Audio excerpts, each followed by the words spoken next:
ناظرین، رسول اللہ صلی اللہ علیہ وآلہ وسلم نے اس روایت میں جو بات بیان کی، جو راز ہمارے سامنے رکھے، وہ انتہائی دہلا دینے والے اور چونکا دینے والے ہیں اور آنکھیں کھول دینے والے ہیں۔ اس میں سب سے پہلی بات یہ کہ رسول اللہ صلی اللہ علیہ وآلہ وسلم نے کہا کہ پیدائشی اندھے کو ٹھیک کرے گا، یعنی اسے آنکھیں دے گا، اندھوں کو آنکھیں دے گا، اور برس یعنی جزام یعنی جو جلدی بیماریاں ہوتی ہیں، جو جلد کی بیماریاں ہوتی ہیں، کوڑ وغیرہ، ایسے مریضوں کو ٹھیک کرے گا، اور حیات دے گا موت کو، یعنی جیسے اللہ سبحانہ و تعالی حیات دیتے ہیں موت کو۔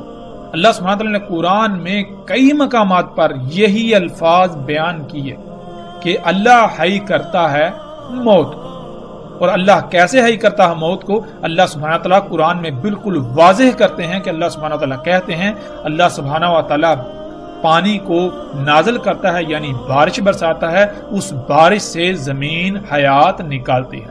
پہلے وہ مردہ ہوتی ہے، یعنی وہ مواد، وہ میٹیریل جو فصلوں کی صورت میں، نباتات کی صورت میں وہ سامنے آیا، ایک وجود اختیار کیا، وہ میٹیریل، وہ مواد ذرات کی شکل میں پوری دنیا میں زمین کی گہرائیوں میں بکھرا پڑا ہوتا ہے۔ تو اس مواد کو، ان ذرات کو اللہ سبحانہ و تعالیٰ کیسے اکٹھا کرتے ہیں، نباتات کی صورت میں لاتے ہیں، حیات کرتے ہیں، پھر انہی نباتات سے جاندار اور انسان وغیرہ وجود میں آتے ہیں۔ یہ ہے موت کو حیات کر۔ تو رسول اللہ صلی اللہ علیہ وآلہ وسلم نے کہا دجال موت کو حیات کرے گا، یعنی دجال بارشیں برسائے گا، ان بارشوں کی وجہ سے زمین اپنی پیداوار نکالے گی۔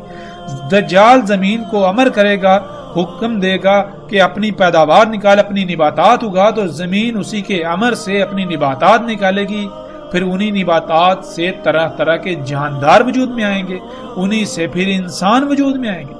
یہ ہے دجال کا موت کو حیات کرنا۔ اور یہ اس کا کیا ہے؟ یہ سارے کا سارا اس کی دعوت ہے انسانوں کے لیے کہ میں تمہارا رب ہوں، یعنی انسانوں کو یہ کہہ رہا ہے کہ تم نے اپنی تمام تر ضروریات کو پورا کرنے کے لیے مجھ پر ہی توکل کرنا ہے، مجھ پر ہی توکل کرو، مجھ پر ہی انحصار کرو۔ تو ناظرین، کیا آج یہ سب کچھ ہماری آنکھوں کے سامنے نہیں ہو رہا؟ انہی مشینوں، انہی ایجادات کے ذریعے موت کو حیات میں تبدیل نہیں کیا جا رہا؟ زمین جو کہ پہلے مردہ ہوتی ہے، موت کی صورت میں ہوتی ہے، اس کو حیات میں تبدیل نہیں کیا جا رہا؟ صحراؤں کے صحرا سرسبز و شاداب کھیتوں میں تبدیل نہیں کیے جا رہے؟ انہی سبزیوں سے، انہی پھل فروٹ سے، انہی فصلوں سے کیا انسان اور باقی جاندار وجود میں نہیں آ رہے؟ کیا آپ اسی رزق سے اپنا وجود نہیں بناتے؟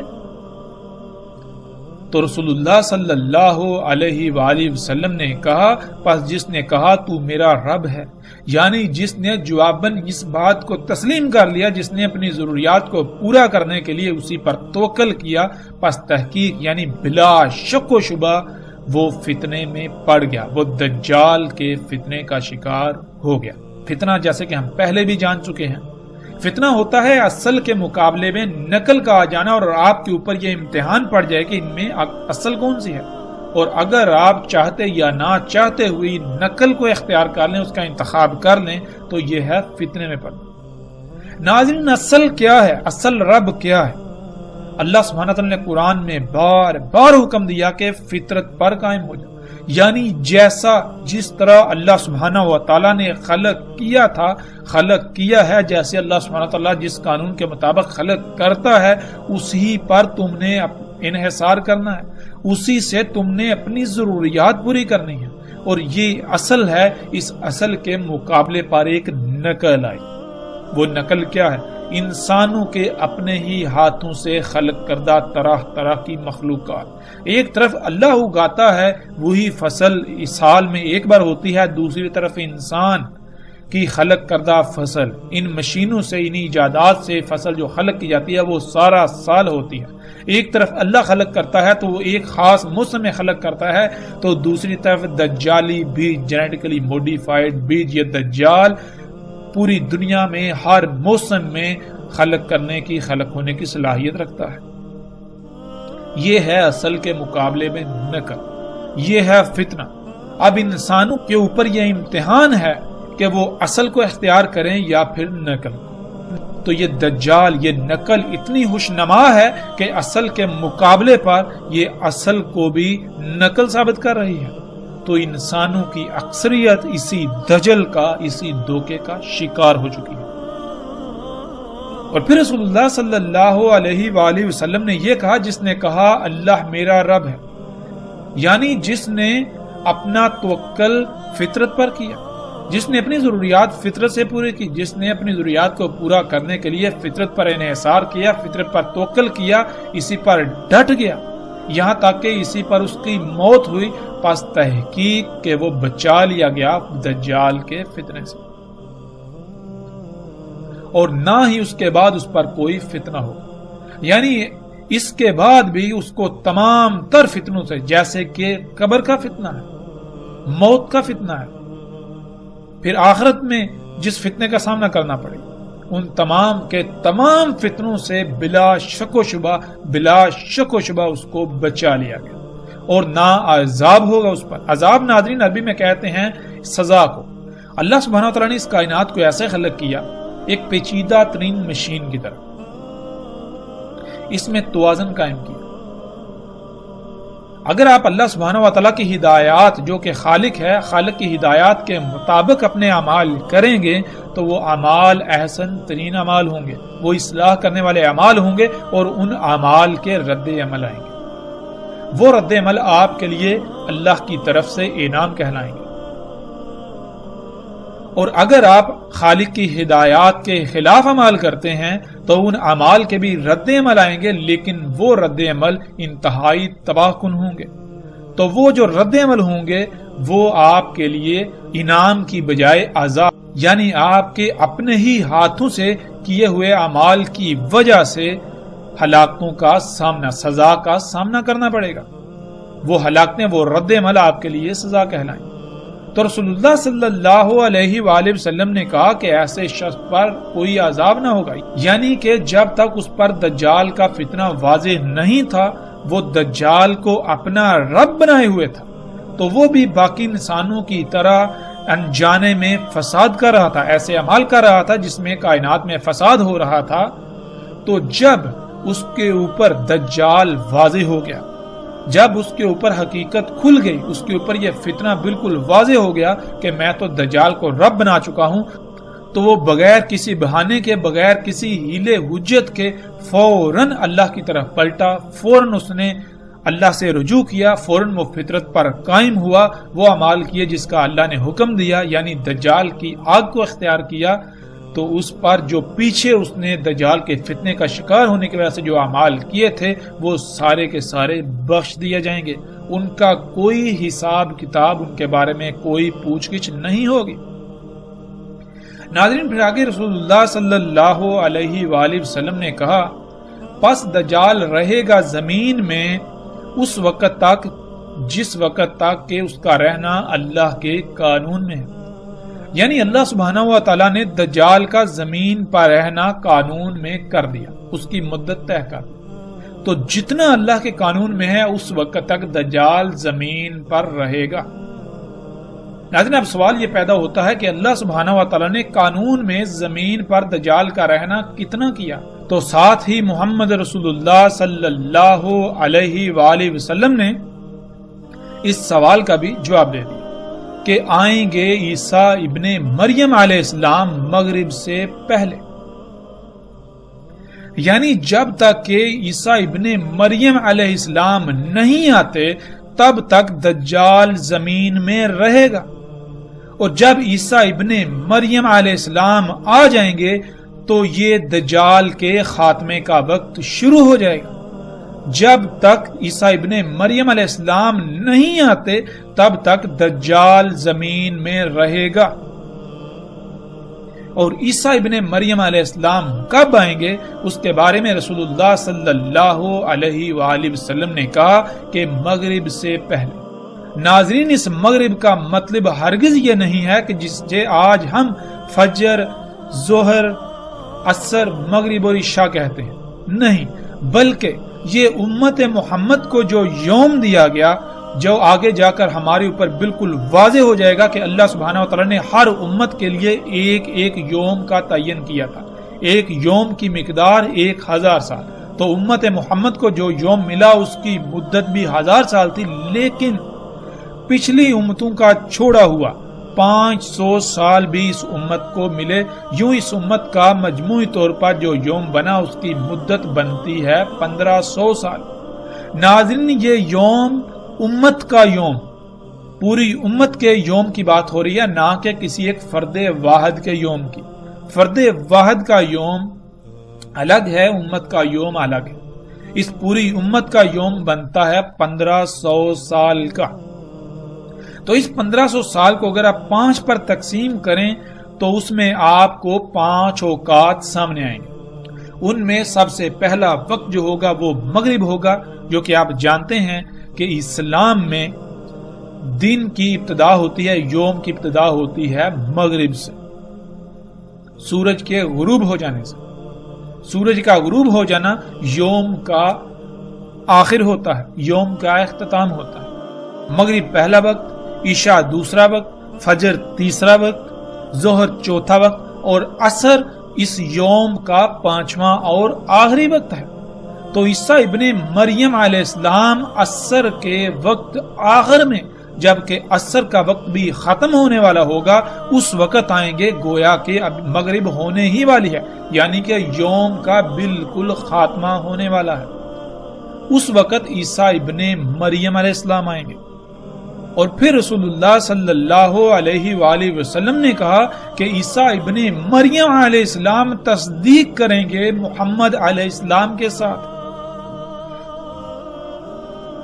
یعنی عیسیٰ ابن مریم علیہ السلام محمد رسول اللہ صلی اللہ علیہ وآلہ وسلم کی ہی تمام کی تمام باتوں کی تصدیق کریں گے، انہی ہی کی باتوں کے ساتھ، کہ جس کو آج تم اپنے لیے مسیحا سمجھتے ہو، یہ مسیحا نہیں ہے، یہ دجال ہے۔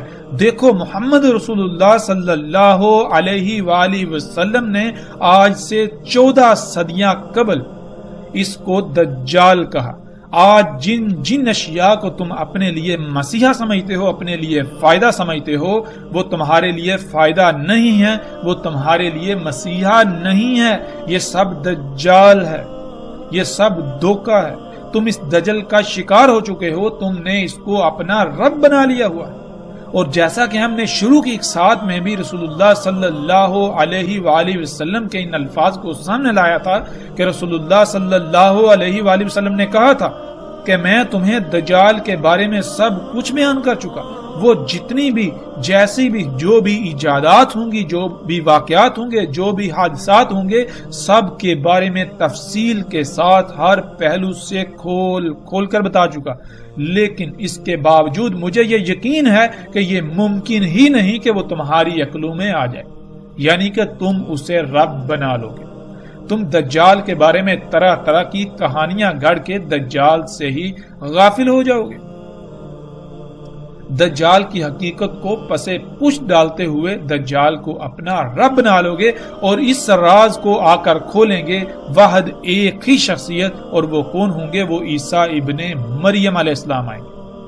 اور پھر رسول اللہ صلی اللہ علیہ وآلہ وسلم نے کہا کہ عیسیٰ ابن مریم علیہ السلام ہی ان کی ملت پر ہوں گے، یعنی رسول اللہ صلی اللہ علیہ وآلہ وسلم نے یہ بالکل واضح کر دیا کہ اس وقت دنیا میں واحد عیسیٰ ابن مریم علیہ السلام وہ شخصیت ہوں گے جو محمد علیہ السلام کی ملت پر ہوں گے، جو ابراہیم علیہ السلام کی ملت پر ہوں گے۔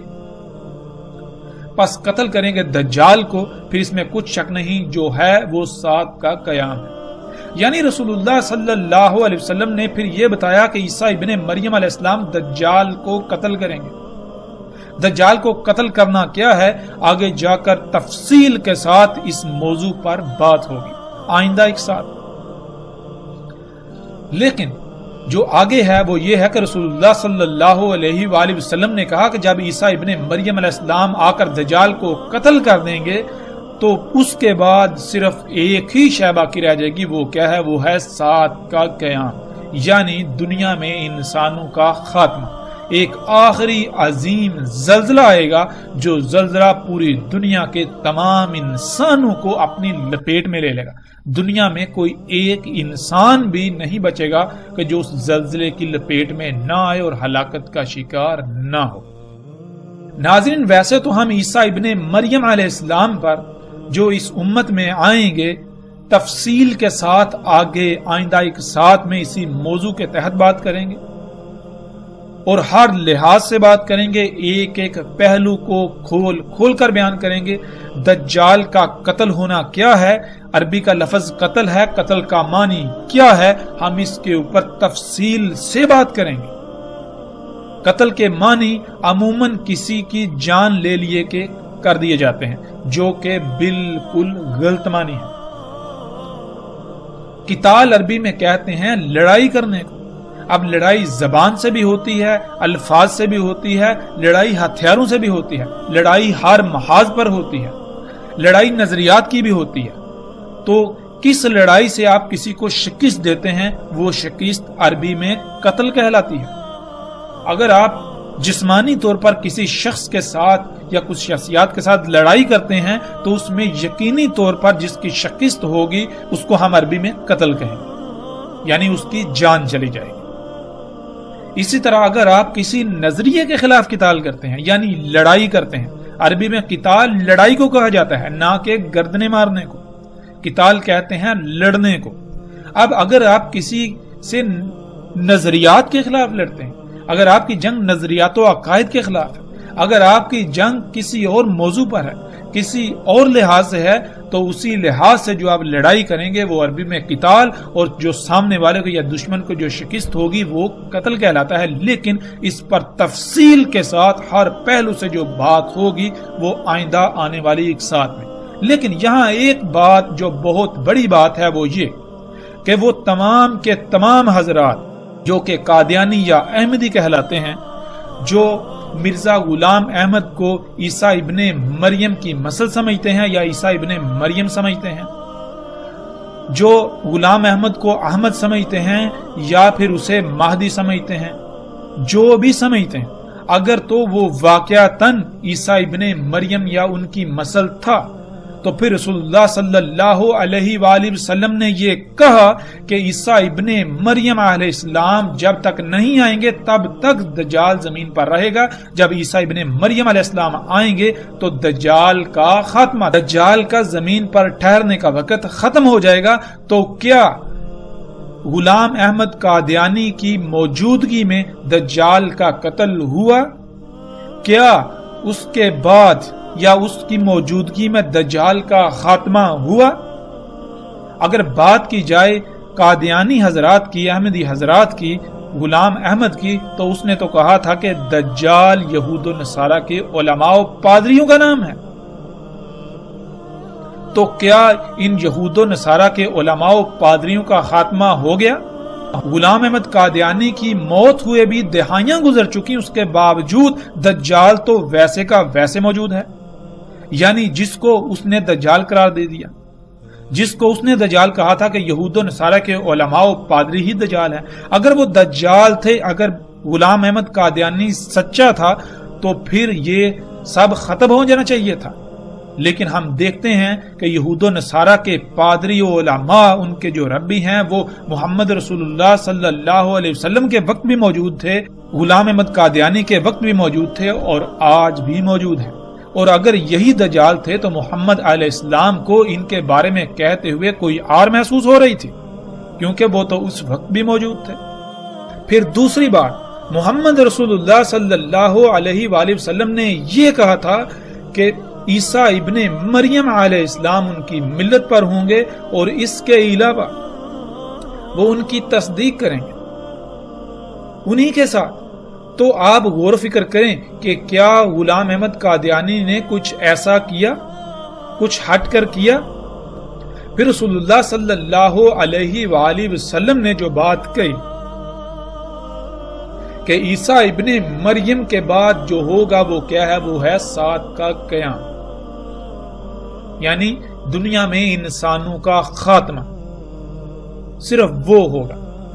تو اب ہم ناظرین جب غور و فکر کریں، دیکھیں تو غلام احمد قادیانی کے وفات کے بعد، اس کی موت کے بعد، اس کی موت کو دہائیاں گزر چکی، اس کے موت کے بعد بھی بڑے بڑے عوامل وقوع پذیر ہو رہے ہیں۔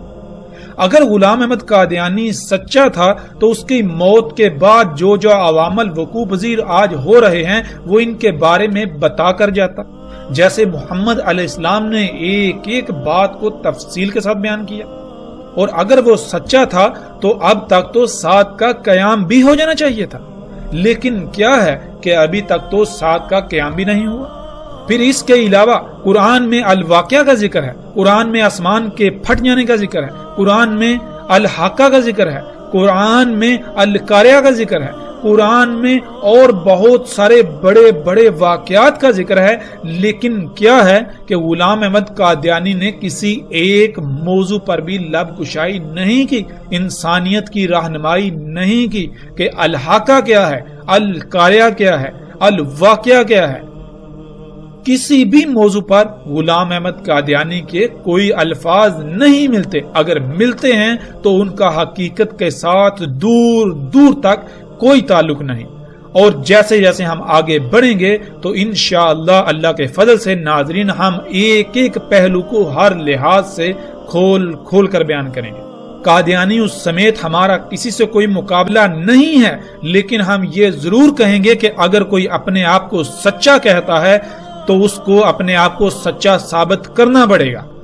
اگر وہ چاہتا ہے، اگر وہ یہ کہتا ہے کہ وہ سچا ہے تو ہم اس کو دعوت دیتے ہیں کہ دنیا کے کسی بھی پلیٹ فارم پر آ جائیں، قرآن سے، ہم اللہ کی کتاب سے، ہم اللہ کے قوانین سے، ہر لحاظ سے اس کو باطل ثابت کریں گے۔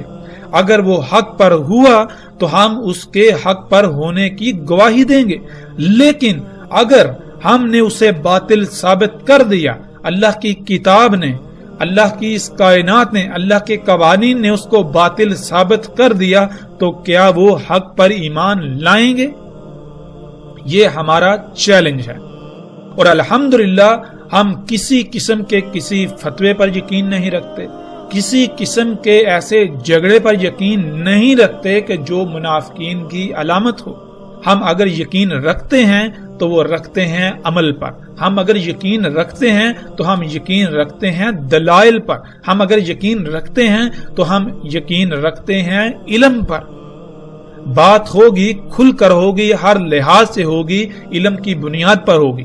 ہم سے آپ چاہے لاکھ سوال کریں، کروڑ سوال کریں، ہم کسی سوال کو گھمائیں گے نہیں، کسی سوال کو پھیریں گے نہیں، ہم کسی سوال پر کسی قسم کی محاذ آرائی نہیں کریں گے۔ ہم انتہائی اطمینان اور تسلی سے آپ کی بات سنیں گے، اور انتہائی اطمینان اور تسلی سے ہر لحاظ سے اپنے ہوش و حواس پر قابو رکھتے ہوئے، ہر لحاظ سے اللہ کی سنت کو اپناتے ہوئے، اللہ کا رنگ اختیار کرتے ہوئے جواب دیں گے۔ تو اس میدان میں الحمدللہ ہر خاص و عام کو ہماری طرف سے دعوت ہے کہ وہ میدان میں آئیں۔ اگر وہ اپنے دعوے میں سچے ہیں تو وہ آ کر ہمارے سوالات کے جوابات دیں۔ ناظرین جیسے جیسے ہم آگے بڑھیں گے، آئندہ ایک ساتھ میں ہم اس موضوع پر ہر لحاظ سے بات کریں گے، لیکن جب اس موضوع کا وقت آئے گا اب ہم پلٹتے ہیں واپس اپنے اسی موضوع کی طرف جس پر ہم بات کر رہے ہیں۔ تو ناظرین اپنی ارد گرد غور و فکر کریں اور دیکھیں کہ کیا دجال کی وجہ سے آج یہ ممکن نہیں ہو گیا کہ جن لوگوں کی آنکھیں نہیں، آنکھیں ضائع ہو جاتی ہیں تو ان کو آنکھیں لگائی جا رہی ہیں، آنکھیں ٹرانسپلانٹ کی جاتی ہیں۔ ٹرانسپلانٹ تو دور کی بات ہے، بلکہ مصنوعی آنکھیں بھی تیار کر کے وہ لگائی جا رہی ہیں۔ اسی طرح یہاں تک کہ دل تک مصنوعی بنا کر وہ لگائے جا رہے ہیں۔ اور جذام کے مریض، ان کی بھی ہر لحاظ سے ٹریٹمنٹ کی جا رہی ہے، ان کا بھی علاج کیا جا رہا ہے، یہاں تک کہ آپ کا پورے کا پورا چہرہ تبدیل کر دیا جاتا ہے، آپ کی پوری کھال بدل دی جاتی ہے۔ یہ سب کچھ آج آپ اپنی آنکھوں سے ہوتا ہوا دیکھ رہے ہیں۔ اس طرح ناظرین دجال کا موت کو حیات کر، دجال موت کو حیات کرے گا۔ ناظرین اس بارے میں ایک بہت بڑی غلط فہمی پھیلا دی جا چکی ہے جو کہ لوگوں میں عام ہے۔ وہ یہ کہ وفات شدہ انسانوں کو جو کہ مر کر گڑوں میں دفن ہیں ان کو زندہ کرے گا، یعنی ان میں روح کو پلٹائے گا۔ یہ بات بالکل غلط اور بے بنیاد ہے، اس کا ذخیرہ احادیث میں کہیں بھی ذکر نہیں ملتا۔ احادیث میں جو الفاظ آئے ہیں وہ یہ ہیں یحیی الموت، جس کے معنی ہے موت کو حیات کرنا۔ قرآن میں اللہ سبحانہ وتعالی نے کئی مقامات پر یہی الفاظ اپنی طرف منسوب کر کے بیان کیے کہ اللہ حیا کرتا ہے موت کو، بالکل یہی الفاظ۔ اور نہ صرف اللہ سبحانہ وتعالی نے کئی مقامات پر یہ ذکر کیا بلکہ اس کی باقاعدہ وضاحت بھی کر دی کہ اللہ کیسے موت کو حیات کرتا ہے۔ اللہ سبحانہ وتعالی نے تمام مخلوقات کی پہلے موت خلق کی۔ موت کہتے ہیں چھوٹے چھوٹے ذرات کی شکل میں اس مواد کو جس مواد سے شے وجود میں لائی جاتی ہے۔ اور اللہ سبحانہ وتعالی نے انسانوں کو بھی کہا کہ پہلے تم اموات تھے، پھر تمہیں حیات کیا، پھر اموات ہو جاؤ گے، اس کے بعد پھر زمین سے نکال کھڑا کیا جائے گا۔ اور اللہ سبحانہ وتعالی نے بہت ہی تفصیل سے بتا دیا کہ اللہ کیسے موت کو حیات کرتا ہے۔ اللہ سبحانہ وتعالی نے قرآن کے کئی مقامات پر کہا کہ اللہ آسمان سے پانی برساتا ہے، اس پانی سے زمین سے نباتات اگتی ہیں، یعنی مردہ زمین کو حیات ملتی ہے، پھر ان نباتات سے انسانوں سمیت مختلف جاندار مخلوقات وجود میں آتی ہیں۔ ناظرین، پچھلی ایک ساتھ میں اس کی مکمل تفصیل گزر چکی۔ بالکل اسی طرح دجال بھی موت کو حیات کرے گا، یعنی وہ بارشیں برسا کر نباتات اگائے گا، وہ طرح طرح کی اشیاء سے، ادویات سے، کیمیکل سے، کھادوں سے زمین سے نباتات اگائے گا، ان نباتات سے مخلوقات وجود میں آئیں گی، انہی سے انسان بھی وجود میں آئیں گے۔ اور یہ آج سب کچھ ہماری آنکھوں کے سامنے ہو رہا ہے، اور یہ سب کچھ اسی ٹیکنالوجی سے، انہی ایجادات سے ممکن ہوا جن ایجادات کو انسان اپنے لیے مسیحا یعنی فائدہ مند سمجھتا ہے، اپنے لیے سہولتیں اور آسائشیں اور آسانیاں سمجھتا ہے۔ انہی ایجادات کے ذریعے مختلف طریقوں سے بارشیں برسائی جا رہی ہیں اور مردہ زمین کو حیات کیا جا رہا ہے۔ پھر آگے رسول اللہ صلی اللہ علیہ وآلہ وسلم نے کہا وَيَقُولُ لِلنَّاسِ أَنَا رَبُّكُمْ، اور کہے گا انسانوں کو کہ میں تمہارا رب ہوں، یعنی کہ جو کچھ میں اگا رہا ہوں، جو میں موت کو حیات کر رہا ہوں، تم اسی حیات سے اپنے وجود بناؤ، تم اسی حیات سے، انہی اشیاء سے اپنی ضروریات کو پورا کرو، تم مجھ پر ہی توکل کرو۔ تو ناظرین، آج کیا ہو رہا ہے؟ آج آپ اپنی ہی ذات میں غور و فکر کریں، اپنے ارد گرد غور و فکر کریں، اپنے ارد گرد دیکھیں کہ آپ نے کس کو رب بنایا ہوا ہے۔ کیا آپ اپنی ضروریات فطرت سے پوری کر رہے ہیں، اللہ پر توکل کر رہے ہیں، فطرت پر توکل کر رہے ہیں، یا پھر آپ اپنی ضروریات کے لیے انہی مشینوں، انہی ایجادات پر توکل کرتے ہیں، انہی سے اپنی ضروریات پوری کرتے ہیں؟ ذرا غور تو کیجئے کہ آپ دجال کو رب نہیں بنا چکے؟ ناظرین، وہ کون سی شے ہے جو آج آپ کو آپ کی تمام تر ضروریات خلق کر کے مہیا کر رہی ہے؟ ایک طرف اللہ ہے کہ جس نے فطرت، یہ مشین، یہ نظام بنا دیا کہ جس ذریعے سے تمہاری ضروریات خلق ہوں اور تم ان ضروریات سے اپنی زندگی گزارو، ان سے اپنی ضروریات پوری کرو، اور دوسری طرف یہ مشینیں ہیں انسان کے اپنے ہی ہاتھوں سے خلق کرنا، جن مشینوں کے ذریعے انسان کے لیے اس کی ضروریات خلق کی جا رہی ہیں۔ تو آپ کس پر انحصار کر رہے ہیں؟ کس کی خلق کردہ ضروریات سے، کس کی خلق کردہ اشیاء سے اپنی ضروریات کو پورا کر رہے ہیں؟ کس پر انحصار کر رہے ہیں؟ جس پر آپ انحصار کر رہے ہیں وہی تو آپ کا رب کہلائے گا۔ زبان سے آپ بے شک لاکھ اللہ کو اپنا رب کہیں، لیکن آپ کی مثال بالکل اس شخص کی سی ہوگی جو کہ رسول اللہ صلی اللہ علیہ وآلہ وسلم کی موجودگی میں ایک شخص آتا ہے، کعبے کے غلاف کو پکڑ کر جھنجھوڑتا ہے اور کہتا ہے یا رب یا رب، اور رسول اللہ صلی اللہ علیہ وآلہ وسلم اس کو دیکھ کر، اس کی حالت کو دیکھ کر کہ اتنی دور سے آیا ہوا ہے، کپڑے اس کے دھول مٹی سے اٹکے ہوئے ہیں، تھکاوٹ سے چور ہے، اس کے باوجود یہ کہتے ہیں کہ اللہ کیسے اس کی دعا کو قبول کر لے۔ اس نے جو پہنا ہوا ہے وہ حرام کا، یعنی وہ پہنا ہوا ہے جس کی اللہ نے اجازت ہی نہیں، اس کی خوراک، اس کا رزق وہ جس کی اللہ نے اجازت ہی نہیں دی، تو اللہ اس کی دعا کیسے قبول کر لے؟ یعنی عملاً تو اس نے رب کسی اور کو بنایا ہوا ہے، شیطان کو بنایا ہوا ہے اور یہ دعائیں اللہ سے مانگ رہا ہے، تو اللہ اس کی دعائیں کیسے قبول کرے گا؟ اللہ تو تب اس کی دعائیں و حاجات پوری کرے گا، دعائیں قبول کرے گا جب یہ اپنے آپ کو اللہ کا محتاج بنائے گا، جب یہ اللہ کو اپنا رب بنائے گا۔ لیکن اس کا معاملہ کیا ہے؟ یہ زبان سے تو اللہ کو اپنا رب کہہ رہا ہے، لیکن عملاً اس نے شیطان کو اپنا رب بنایا ہوا ہے۔ بالکل اسی طرح ناظرین آج دنیا میں اکثریت کی مثال ہے کہ وہ زبان سے تو کہتے ہیں اللہ ہمارا رب ہے، لیکن عملاً انہوں نے اللہ کی بجائے انہی مشینوں کو اپنا رب بنایا ہوا ہے، انہی ایجادات کو اپنا رب بنایا ہوا ہے۔ ناظرین یہ ایک ایسی اٹل حقیقت ہے کہ جس کو آج آپ اپنی آنکھوں سے دیکھ رہے ہیں، آپ چاہ کر جٹلانے کے باوجود بھی نہیں جٹلا سکتے۔ اس کے باوجود اگر آپ اس کا انکار کرتے ہیں، اس سے آنکھیں بند کرتے ہیں، تو جان لیجئے کہ اس کا نقصان کسی اور کو نہیں، اس کا نقصان آپ کی اپنی ہی ذات کو ہوگا، یہ نقصان آپ کا اپنا ہی ہوگا۔ یہ دنیا میں جو آپ کو مدت دی گئی، جو وقت آپ کے لیے متعین کیا گیا، یہ انتہائی محدود ہے۔ تھوڑا غور تو کریں، جو زندگی آپ کی پیچھے گزر گئی کیا اس کا کوئی حساب کتاب ہے؟ تو آگے ہو سکتا ہے ایک لمحہ ہو یا وہ بھی نہ ہو، آگے ہو سکتا ہے ایک مہینہ، ایک سال ہو، وہ بھی نہ ہو، آگے ہو سکتا ہے ایک دہائی ہو، اور وہ بھی گزر جانی ہے، بالکل اس طرح جیسے پچھلی زندگی آپ نے گزار لی۔ لیکن اگر آپ نے آج حق کو اپنی آنکھوں سے دیکھنے کے باوجود اپنی آنکھیں بند کر لیں، تو پھر بعد میں سوائے پچھتاوے کے کچھ نہیں رہے گا، کیونکہ یہی دنیا، یہی زمین وہی جہنم ہے جس کا آپ سے وعدہ کیا گیا ہے۔ یہ جہنم کیسے بنے گی؟ آپ کے انہی اعمال سے، جن اعمال کی وجہ سے آپ نے اس کو اتنا فساد زدہ کر دیا کہ اب یہ زلزلے، یہ طوفان، یہ بیماریاں، یہ تباہیاں دن بدن بڑھتی چلی جائیں گی، درجہ حرارت دن بدن بڑھتا چلا جائے گا۔ اور تصور کریں جب یہ سب بڑھتا ہی چلا جائے، اس میں کوئی رکاوٹ پیدا نہ ہو، تو زمین کے حالات کیا ہوں گے؟ اس پر بھی ہم آگے جا کر تفصیل سے بات کریں گے، اور یہ زمین یہی جہنم ہوگی۔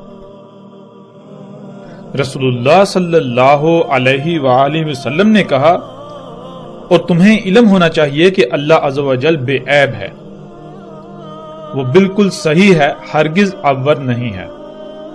یعنی اللہ جو بھی خلق کرتا ہے اس میں کوئی عیب نہیں ہوتا، ہر لحاظ سے مکمل اور بے عیب خلق کرتا ہے، اور وہ محتاج نہیں ہے۔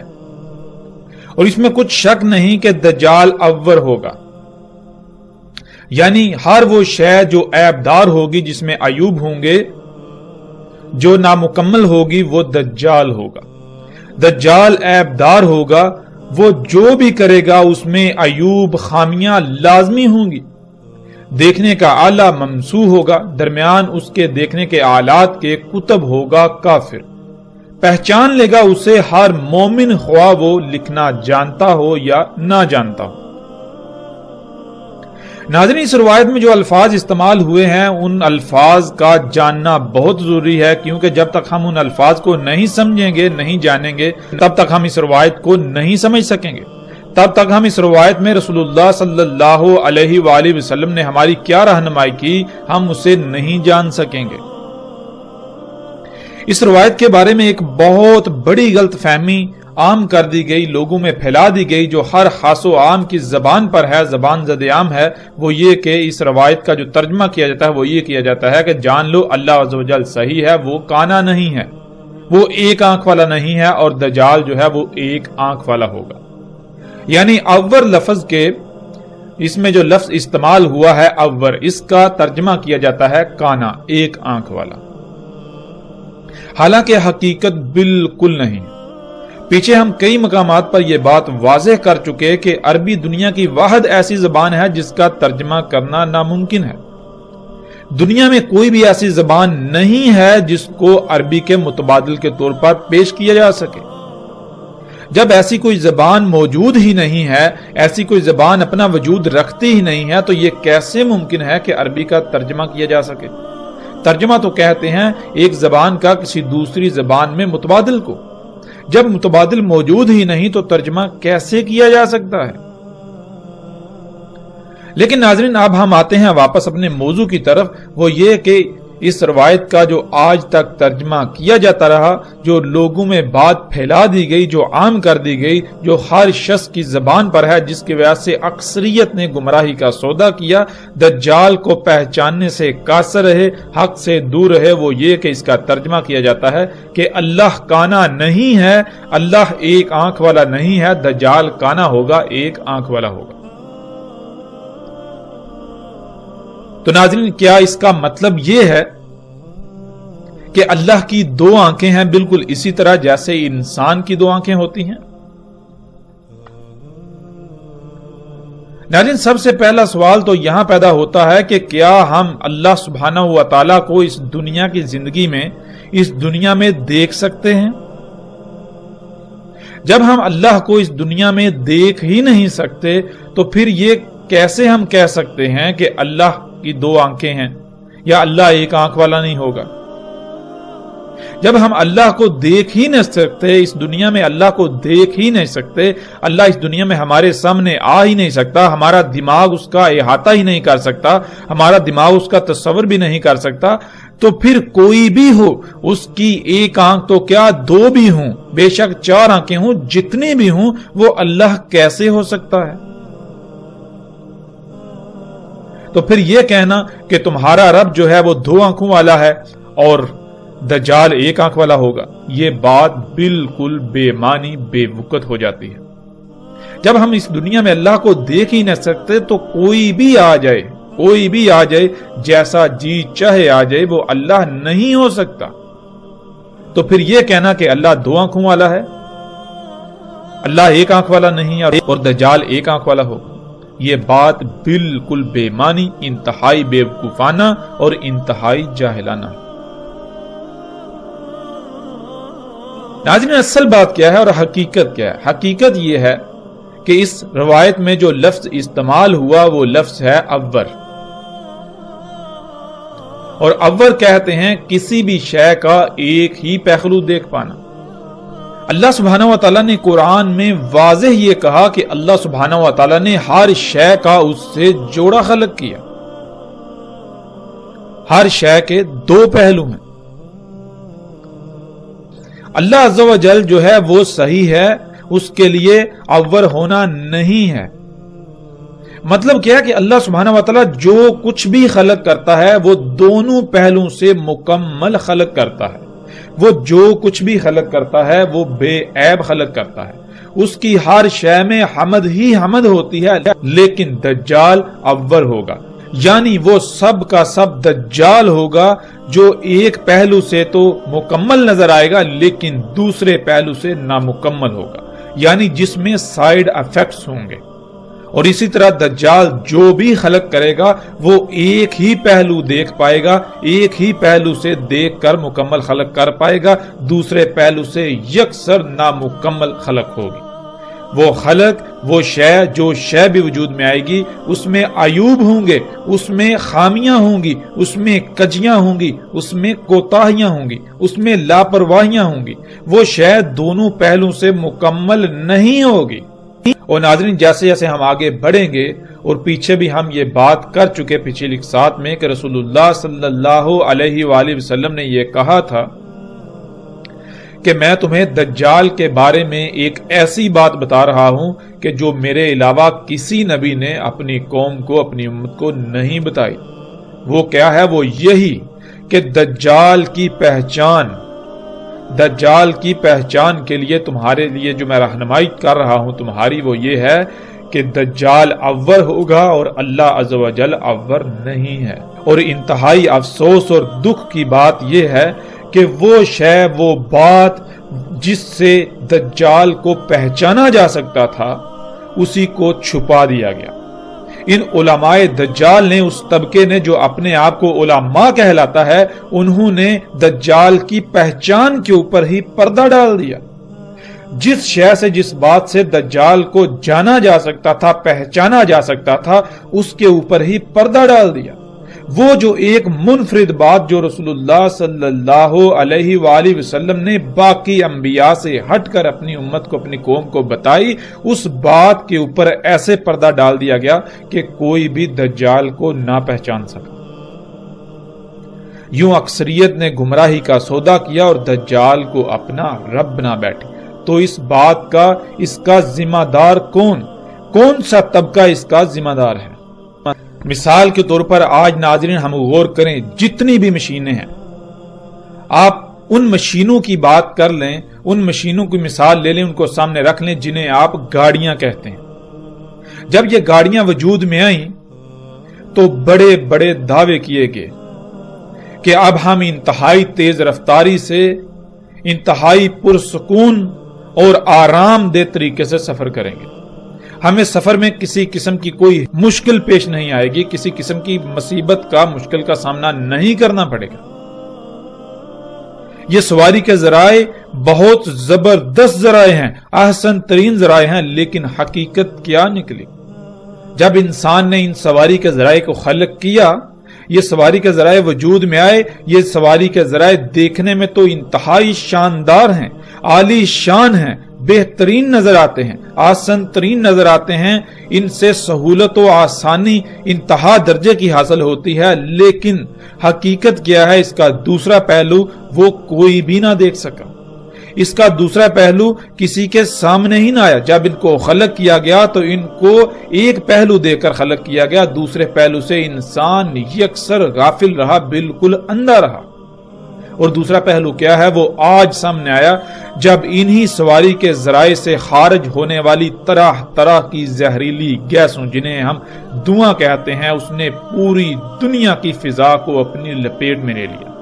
پوری دنیا کی فضا، یہ جو پہلا آسمان ہے جس میں ہم سانس لیتے ہیں، یہ ان طرح طرح کی زہریلی گیسوں سے بھر چکا، جس سے طرح طرح کی مصیبتیں، بیماریاں، تکالیف کا پوری دنیا کے انسانوں کو سامنا کرنا پڑ رہا ہے۔